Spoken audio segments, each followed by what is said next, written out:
जो कि आप जान रहे हैं उच्च जातियों यानी कि जनरल कैटेगरी में जो ईडब्ल्यूएस यानी कि 2019 में केंद्र सरकार के द्वारा एक बहुत बड़ा बदलाव किया गया। 2019 में 103वां संविधान संशोधन जोड़ा गया, कॉन्स्टिट्यूशनल अमेंडमेंट, यानी कि 2019 में 103वां संविधान संशोधन क्या था, उच्च जातियों के लिए यानी कि जनरल कैटेगरी के लिए ईडब्ल्यूएस यानी कि इकोनॉमिक वीकर सेक्शन, जो जनरल कैटेगरी में सवर्ण वर्ग में जो गरीब हैं उनको भी नौकरियों और कॉलेजों में 10% आरक्षण दिया जाएगा। ये 10% जो आरक्षण है इसके तहत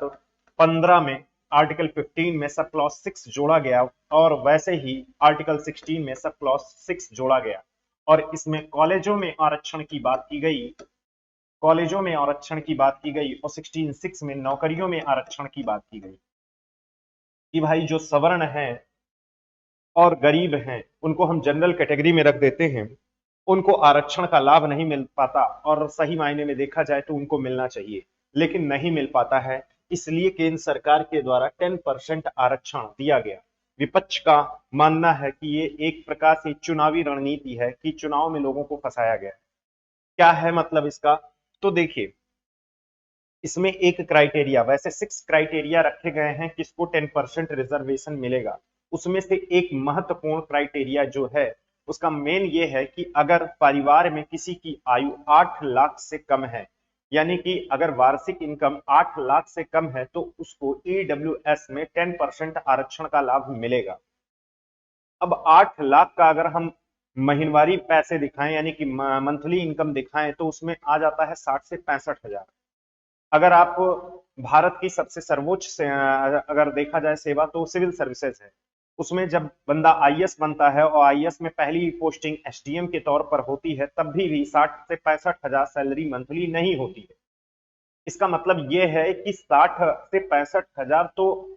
जो भी आईएएस बनते हैं, अधिकारी बनते हैं, उनके नहीं होते। यानी कि इसमें क्या है कि भाई ईडब्ल्यूएस का जो आरक्षण का लाभ है क्या गरीबों को मिल पाएगा, क्या सवर्ण में जो गरीब वाकई गरीब है, जिनविन गरीब हैं, क्या उनको आरक्षण का लाभ मिलेगा। इसमें तो सभी मतलब सभी लोगों को सरकार लपेट दिया है। मतलब एक प्रकार से सवर्ण में जो अच्छे मतलब जो एक प्रकार से नौकरी पेशे में है वो भी इस आरक्षण का लाभ उठाएंगे और जो गरीब हैं उनको भी मिलेगा। तो इसका मतलब क्या हुआ, जब भाई गरीबों को नहीं मिल रहा है, अमीरों को मतलब गरीबों और अमीरों को बराबर का दर्जा दे दिया गया तो किस बात का वो गरीब है, समझ रहे हैं। तो इसलिए सुप्रीम कोर्ट का ये क्वेश्चन था केंद्र सरकार से कि भाई 10% आरक्षण, जो 10% रिजर्वेशन है ईडब्ल्यूएस में, उसमें 8 लाख का जो क्राइटेरिया है वो क्यों रखा गया, इसको कम क्यों नहीं करते आप।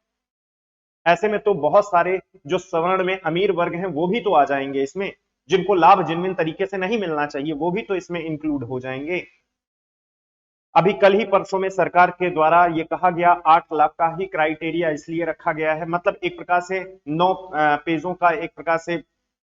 पूरा फाइल सुप्रीम कोर्ट को दिया गया। उनका ये कहना है कि इसमें हम 8 लाख ही रखेंगे, मतलब 8 लाख का, और कोई विशेष इंपॉर्टेंट कोई कारण नहीं बताया गया आखिर 8 लाख क्यों रखा जाए, समझ रहे हैं। तो एक प्रकार से देखा जाए अभी हाल ही में नीट का एग्जाम हो गया था, नीट के एग्जाम के बाद लोग एमबीबीएस में एडमिशन लेते हैं, उसका पूरा मामला रुक गया था। एमबीबीएस के बाद लोग एमडी करते हैं, एमबीबीएस के बाद जो पीजी लोग करते हैं उसका पूरा क्राइटेरिया रुक गया था, क्योंकि सुप्रीम कोर्ट ने जब 10% आरक्षण पर बात बोली, सवाल पूछा, तो सरकार ने दिन पे दिन देते गए लेकिन कोई उसका ऑथेंटिक आंसर नहीं दिया। हाल ही में जो ऑथेंटिक आंसर दिया है उसका भी जेन्युइन कोई कारण नहीं बताया, समझ रहे हैं। तो आपको मुझे इस करंट के माध्यम से ये बताना था, आर्टिकल 15 में सब क्लॉज 6 में कॉलेजों में आरक्षण की बात करता है और आर्टिकल 16 के सब क्लॉज 6 में नौकरियों में आरक्षण की बात करता है। साथ में